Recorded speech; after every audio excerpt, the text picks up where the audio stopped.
Hello students, in today's class we are going to discuss about binding energy per nucleon. This whole topic is deleted from your CBSE syllabus, but without studying this topic you cannot be able to understand nuclear fission and nuclear fusion. So I will give you a brief introduction about binding energy per nucleon. Okay, this is totally deleted from your CBSE syllabus. Binding energy increases with increase in masses. So now tell me, what is binding energy? So it is a energy which is liberated when a heavy nuclei divided into two small nuclei, or we can say it in other words, the amount of energy required to separate all the nucleons from the nucleus. Okay, nucleons means protons and neutrons. So we have a nucleus which consists of protons and neutrons. Then some energy required to take out all the nucleons, take out all the protons and neutrons from that particular nucleus. That energy is known as binding energy. Clear? So binding energy increases with increase in mass number. We can say A, atomic mass. So binding energy of one atom increases with increasing mass number. Okay, so from this we can say 56 ferrous with binding energy 492 mega electrovolt is less stable than uranium 238 with binding energy of 1800 mega electrovolt.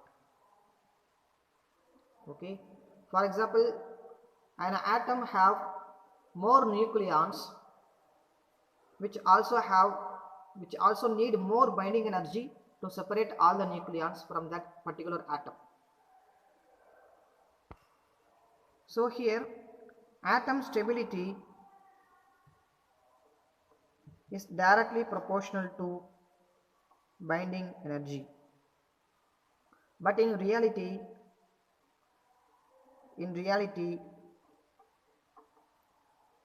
56 ferrous is more stable than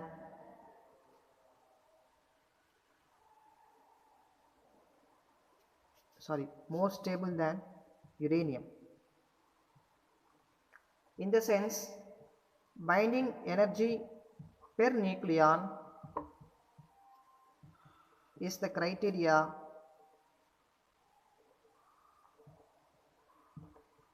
for nuclear stability. So how 56 ferrous have more stable? Because it have less nucleon with more binding energy. Okay, for example, an atom have 10 nucleons. Okay, 10 nucleons. It have 100 binding energy. Then for each nucleon it will spend 10 binding energy, correct? Each nucleon will spend 10 mega electrovolt. In some atoms, okay, just imagine that atoms have 20 nucleons. Okay, that atoms have 20 nucleons. So for each nucleon it should spend only 5 mega electrovolt. So obviously binding energy per nucleon is lesser, so that atom is less stability. Clear? So let's take one atom have 100 nucleons and binding energy per nucleon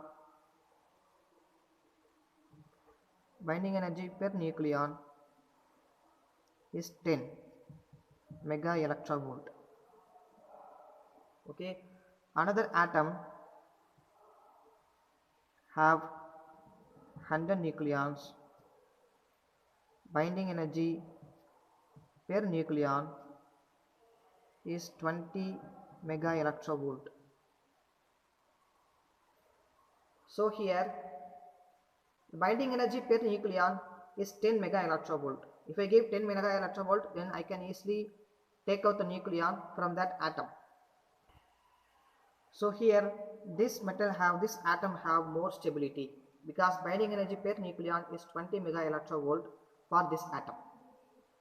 Okay, so for one nucleon it will spend 20. Then for 100 nucleon, 100 into 20 will be 2000. So the binding energy for here is 2000. Okay, whereas binding energy for here is 1000. So this atom have more binding energy, hence it is more stable. So to gain stability,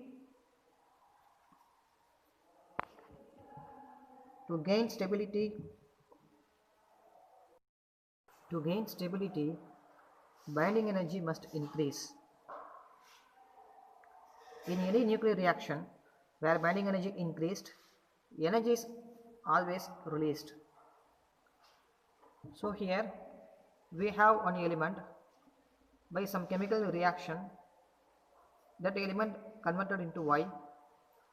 So the element X have 100 mega electrovolt energy. When it is converted to Y, then the total energy of Y will be 120 mega electrovolt. So here the energy will increased. Why? Because 20 mega electrovolt energy will released during this process. Or we can say X, which is the mass of 240 AMU, by nuclear reaction it will converted into two elements Y and Z, each weigh 120. Okay, let's take the energy of X is 7.6 and the energy of Y and Z will be 8.5 mega electrovolt. Okay, so the total energy released will be 240 into 7.6. Then here we have 1824 mega electrovolt. Then here 120 into 0.5, here also 120 into 0.5, so we have 1020 mega electrovolt, and here also 1020 mega electrovolt. So total energy will be 2040 mega electrovolt. Okay, so here total energy 1824, but after the process we have 2040 mega electrovolt. So the amount of energy liberate or energy released will be, so energy liberate 2040 minus 1824, so we have 216 mega electrovolt. During this process 216 mega electrovolt energy released or liberate. Okay, so one nucleus of uranium 235, this is nucleus of uranium 235 for example, on fission it released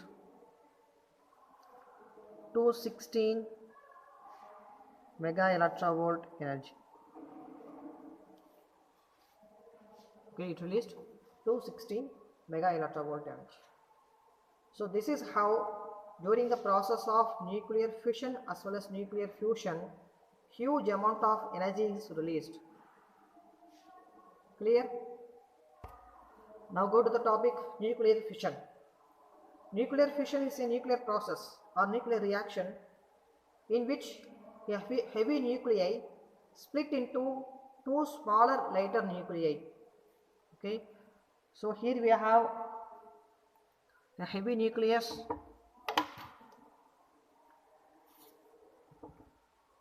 So during the process of nuclear reaction, this heavy nucleus, or we can say parent nucleus,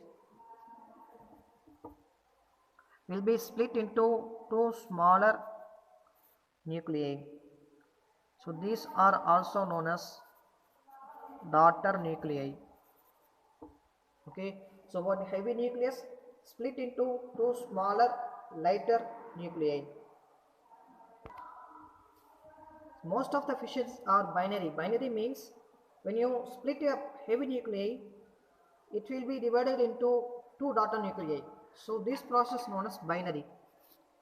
We have two smaller nuclei, but in some cases, that is 4 out of 1000 fissions are ternary. So we have 4 nuclei, or it may be 3, sometimes we have 5. So like that, only 4 out of 1000 fissions are not binary, or here we have ternary. The daughter nuclei are comparable size, which means both two daughter nuclei have same size. Okay, most of the time they are same size. And then spontaneous fission. Spontaneous fission means the fission which occurs continuously. Okay, so which is also known as radioactivity, which have low rate. Okay, which is a very slow process in spontaneous fission. For example, if you have radium, so we saw in some reality shows where dancers use radium. Okay, they apply it on their body and it will glow in green color or red color, whatever it is. So that is known as radium. That is a one fissile material. Okay, one radioactive material. So from that radium we have some radiations continuously, but that radiation is a spontaneous fission, which means that radiation will be very low. Okay, that is emitting very slowly, as well as the effect of that radiation is not that much affectable. Okay, that is very low energetic radiations. So that is spontaneous fission takes place. And here we have another fission that is also known as induced fission. So here we make induced fission by some process with the help of some particles.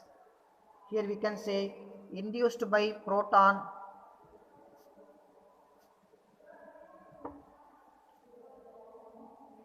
alpha particle,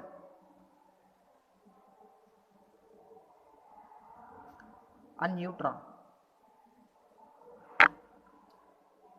So this process takes place while we make it this process by projecting a proton, alpha particle or neutron into the nucleus. Okay, so by projecting these particles into the nucleus, we break the nucleus into two parts. So this fission known as induced fission. This is how nuclear fission takes place. So initially we have a nucleus of uranium material. Okay, uranium-235. This is the nucleus of that material, and here we have protons and neutrons. Okay, so while passing a thermal neutron, here we have neutron. So while passing the neutron particle into the nucleus, then it starts to break the nucleus. Okay, so initially the size of the nucleus will become bigger. Okay, the size will increase. So this material is converted into uranium-238, which is unstable. Okay, this uranium-238 unstable. Then after that, the second stage process is it's just going to split. Okay, so this is how the deformation takes place, and then the final stage it is split. So here we have two daughter nuclei. So one heavy nuclei split into two daughter nuclei by this neutron.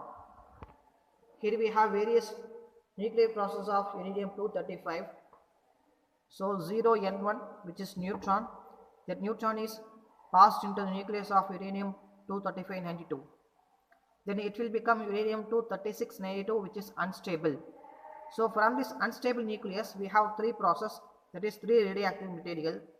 In first case we have 56 barium-144 plus 36 krypton-89 and then 3 more neutrons. Okay, so during this process this uranium will be converted into all these particles, radioactive elements, and then also it releases 3 neutrons. So during this process we have some energy. As we saw in previous case, one radioactive element will be converted into another radioactive element by releasing some mega electrovolt energy. Okay, so this is that energy. And then again 92-236 of uranium gives 51 Sb133, that is 51 antimony 133, and 41 niobium 99, and then this process released 4 neutrons with some energy. And then here we have 54 xenon 144, 38 stadium 99, and this process released 2 neutrons with some heat energy. Okay, so on an average 2.5 neutrons are released per fission of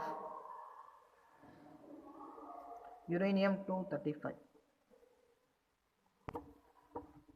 As we saw already, from this process, from uranium nucleus, we have 216 mega electrovolt energy, correct? 216 mega electrovolt energy. So whenever we get energy, then mass will be disappeared, correct? That is what we studied, mass defect. Okay, so when we burn a coal of 1000 kilogram, then that mass will reduced, mass will disappear, and mass will be converted into energy. That is mass energy equivalence, Einstein's continuity equation, E equal to mc square. Okay, so during the process of uranium-235-92 will be converted into all this process, then we have some energy, which means the mass of uranium should reduced, correct? Because mass of the uranium converted into energy. So how much mass converted into energy? How to find it? So during this process we have 216 mega electrovolt energy. Then how much mass is converted? How much mass is reduced?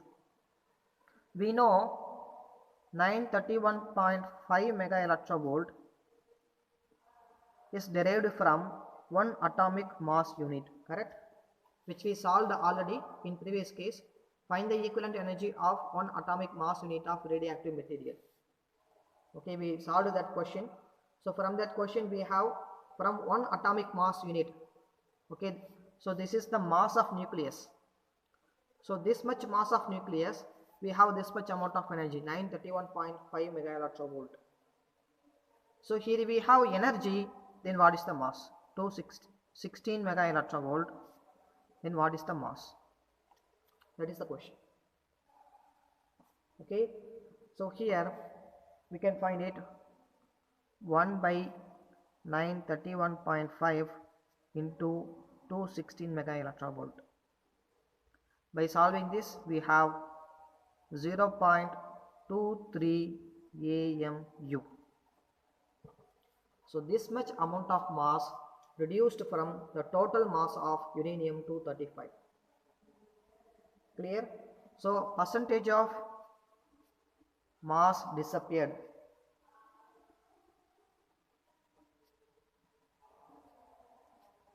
We have 0.23 out of 240 AMU, that is which we take 240 AMU initially, and 240 converted into 120 plus 120. So out of 240 AMU, 0.23 AMU disappeared into 100. So the percentage of mass disappeared will be 0.1 percentage. So during this whole process, 0.1 percentage of mass of uranium-235 will be disappeared. Clear? Next topic, chain nuclear reaction. Here we have one thermal neutron. So this neutron made to hit on the nucleus of uranium-235. Okay, this is the nucleus of uranium-235. So while this process, we have 3 kinds of neutron. Okay, another 3 neutron. You see here, on an average 2.5 neutron released per fission, correct? So sometimes we have 3 neutrons, sometimes we have 4 neutrons, sometimes we have 2 neutrons. So let's example, in this process we have 3 more neutrons.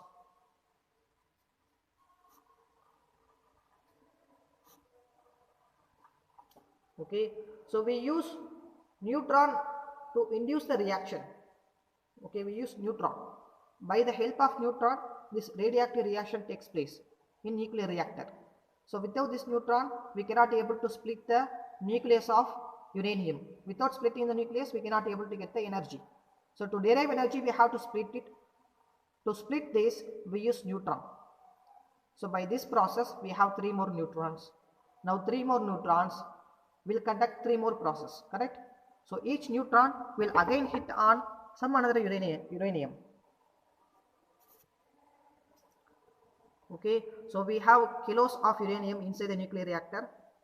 We have kilos of atom, kilos of more number of lakhs of nucleus.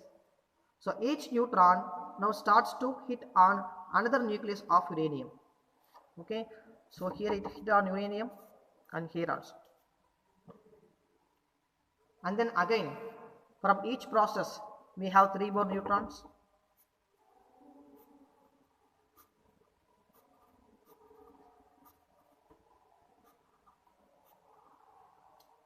Correct? So again each neutron will hit on uranium. Now what will happen? This process takes place continuously without the end. So this reaction is known as chain nuclear reaction. So we have two kinds of reaction. First one is uncontrolled chain reaction. In uncontrolled chain reaction, one fission causes more than one fission. So this type of process, one fission causes more than one fission.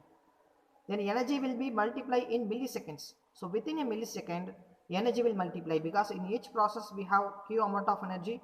So each process will happen, each process will increase rapidly. Okay, so we have huge amount of energy in milliseconds. So this amount of energy or this uncontrolled chain reaction will be utilized in atomic bomb. So the bomb which put on Hiroshima Nagasaki is a type of uncontrolled chain reaction bomb. Okay, so in that atom bomb, if you put that atom bomb, then for hundreds of years its affection will be remain on the place. So that's why Hiroshima and Nagasaki experienced huge amount of losses due to this atomic bomb during the World War. So here 50 kg of uranium produced 10 power 15 joules of energy. Okay, 10 power 15 joules of energy. The next process, controlled chain reaction. So here only one fission causes another one fission only, because we catch the neutrons. So without the help of neutrons, nucleus cannot able to break. So we have only one fission. We will see how one fission takes place in nuclear reactor in next topic. Then energy liberated at constant rate, because we catch all the neutrons. So there will be no more process, then no more process, then no more energy. So this process used in nuclear reactor, which is used to produce electricity. Then difficulties in chain reaction. The first difficulty is poor concentration of fuel. So if you take natural uranium, 99.3% of uranium is uranium-238. Only 0.7% is uranium-235 in natural uranium. So in 1000 kg of natural uranium, only 7 kg is fuel, that is uranium-235. So we use only uranium-235 as our fuel.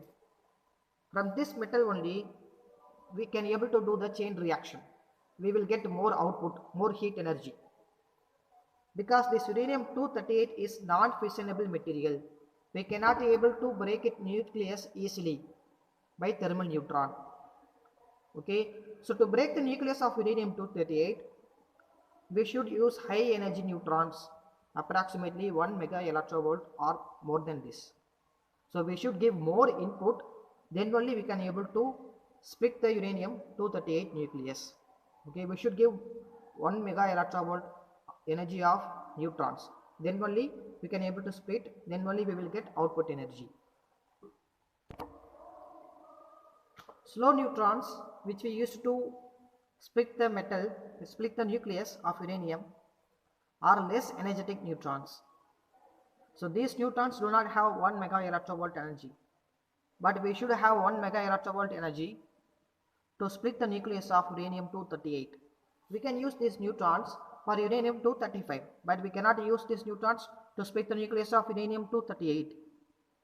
Okay, so hence these neutrons cannot sustain chain reaction. Chain reaction won't take place. Instead of that, these low neutrons are absorbed by uranium-238 and which cause beta decay. So beta decay is a kind of nuclear process from which we have considerable amount of radiation. The fuel uranium-235 is fissionable only by slow moving neutron. The neutron should move slowly. Then only it can able to split the nucleus. It can able to break the nucleus. If the neutron move fastly, then what will happen? It make a pierce. Okay, so it comes in this side, it enters in this side, or comes in this side. It make a pierce. It make a hole in the nucleus, but it cannot be able to break the nucleus. So for that process, we should make the neutron to move in such a way it should move slowly. Then only it can be able to break the nucleus into two parts. Okay, so we should use slow neutron of energy just 1 electrovolt or thermal neutron of energy 0.025 electrovolt. So from this process we will get energy of nearly, here we have 3 neutrons. Each neutron have energy of 2 mega electrovolt. Okay, so 2 mega electrovolt is a huge energy. With the help of these neutrons, we cannot be able to conduct the further fission. We cannot be able to conduct the chain reaction. To sustain the chain reaction, we should decrease the energy of these 3 neutrons because these are huge energy, 2 mega electrovolt. So we have to reduce this energy of neutrons, so it will cause another chain reaction. The next one, critical mass. Even sometimes slow neutrons cannot be able to break the nucleus, cannot be able to break the material. It will pass through the nucleus. It will make a pierce on the nucleus. So the fissile material should have minimum mass. If the material have less thickness, layer is thin, then without causing the fission, the neutron will pierce into the nucleus. So the fissile material should have some minimum mass to sustain the chain reaction. That minimum mass is known as critical mass. So all the material should be more than the mass of critical mass, then only we can able to do nuclear reaction, nuclear process with that nucleus. The next topic is controlling the rate of fission. So if the rate of fission will be more, then it will produce huge amount of energy which cause nuclear reactor breakdown. Okay, nuclear reactor will start to burst, which is very pollution to the environment. Okay, so for that we have to control the rate of fission, which is decided by the factor K. K means number of fissions in present generation. So presently we have how much fissions, and number of fissions in previous generation. Okay, so this is the ratio between these two. In present generation we can say, yeah, you see here, so this is present generation and this is previous generation, or here we can say it will hit on another uranium, it will cause another 3 neutrons. So this is present generation of neutrons and this is previous generation of neutrons. So in present we have 9 neutrons, 3 plus 3 plus 3. In previous we have 3 neutrons, 1, 2, 3.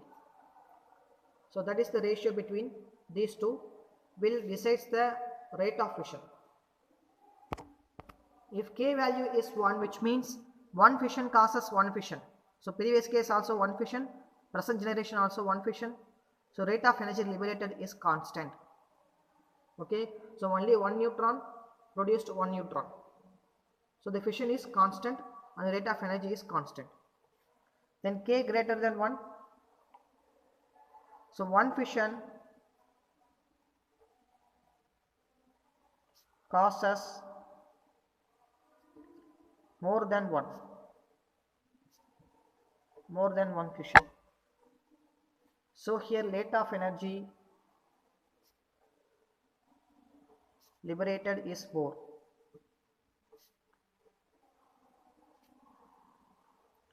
And K is less than 1, the number of fissions decreasing.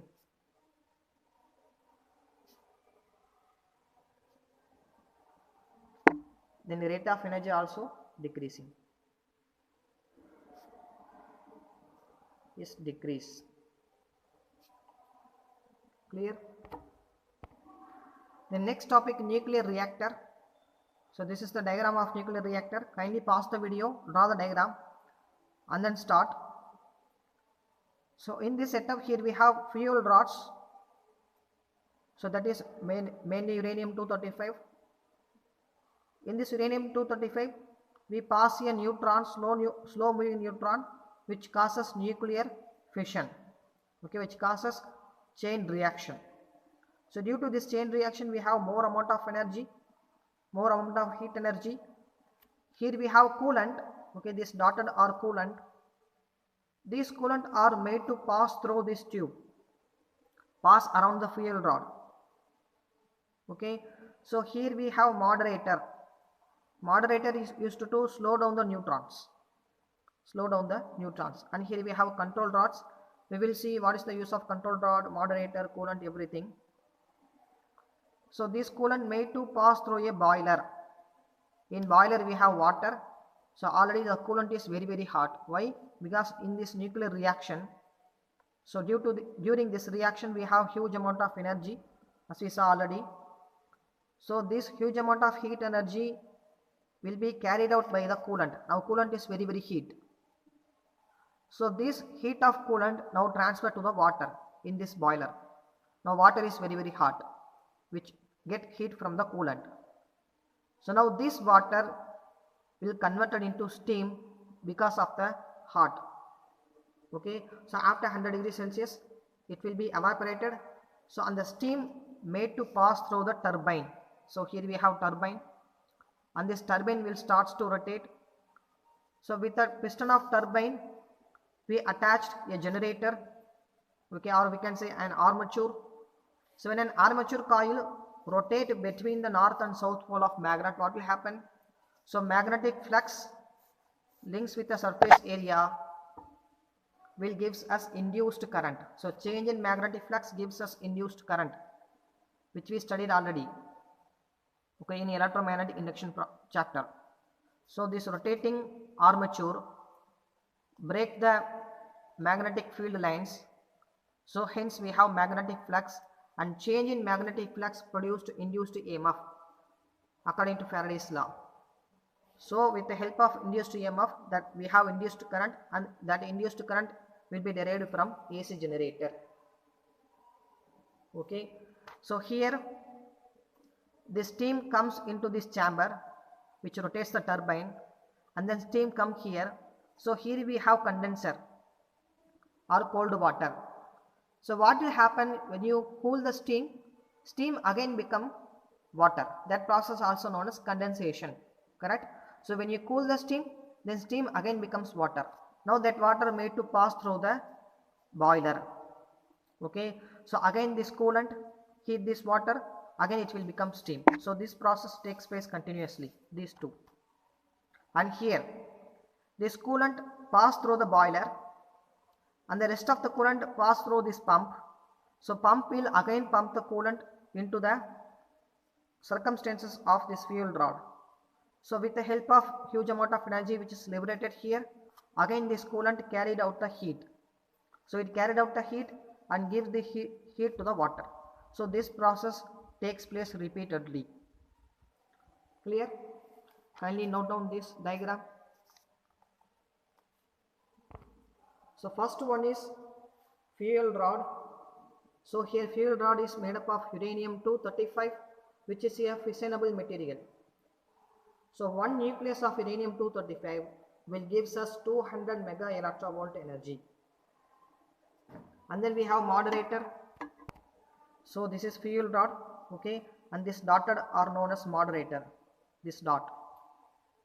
Moderator is used to slow down the fast moving neutrons, because fast moving neutrons won't split the nucleus, only slow moving neutrons split the nucleus.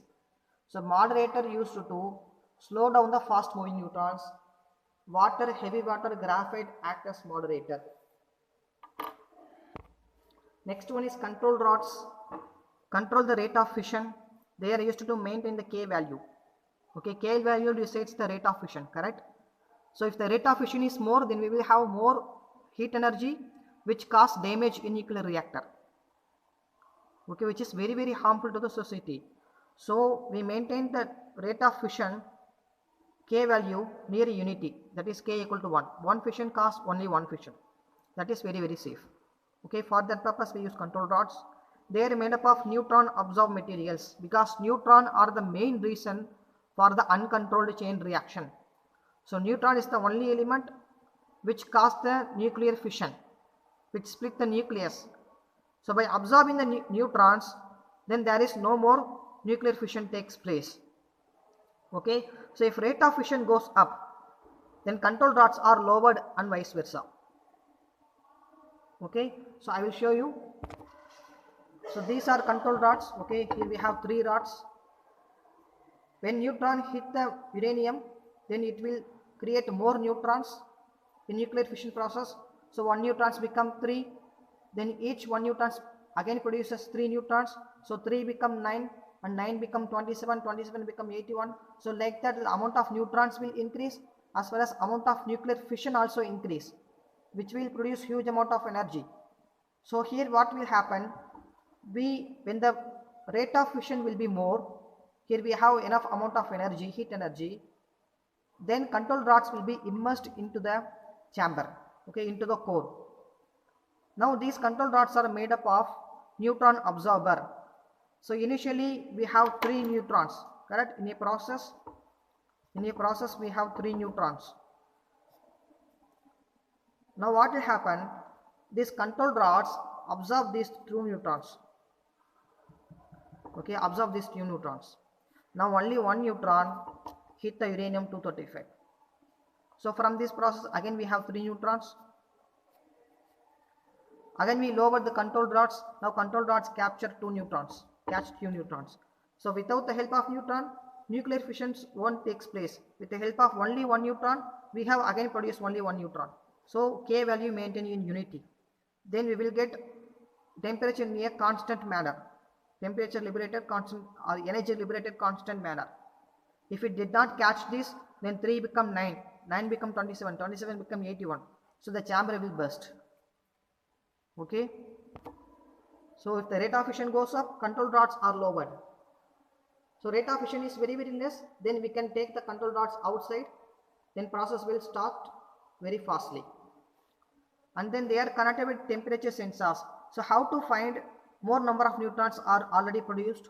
How to find it? By raising the temperature, because more neutrons produce more fission produce more temperature, more energy. So now this setup connected with the temperature sensor. Now temperature sensor read the temperature. If the temperature is more than particular level, then there is already more neutrons are producing.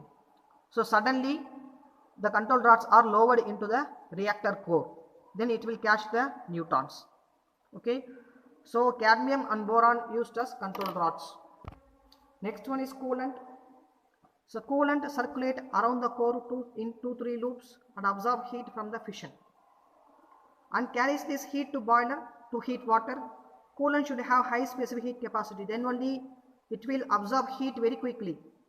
So okay, if a coolant or if a fluid have high specific heat capacity, then it will absorb heat very quickly. It will start to boil very quickly. Okay, so water, air, CO2, then liquefied sodium will act as a coolant. So if you see this diagram, so coolants are made to pass in a various pipes. So this coolant carries heat from the chamber, from the core, and take it to the boiler, so in which we have water. So this coolant pass its temperature to the water. Now water absorb the energy, temperature, so water becomes steam. Okay, and that steam passed to turbine. In the last one, containment. So the core is made up of 1 meter thickness. The total chamber is made up of 1 meter thickness of concrete wall or steel wall to prevent harmful radiations. So this wall is made up of 1 meter thickness of concrete or steel, usually made up of lead. So why? Because some neutrons will escape or some radiation will escape if it is not that much thickness. So that's why we containment very carefully to prevent the radiations leakage. Okay, so this is all about today's topic. Thank you.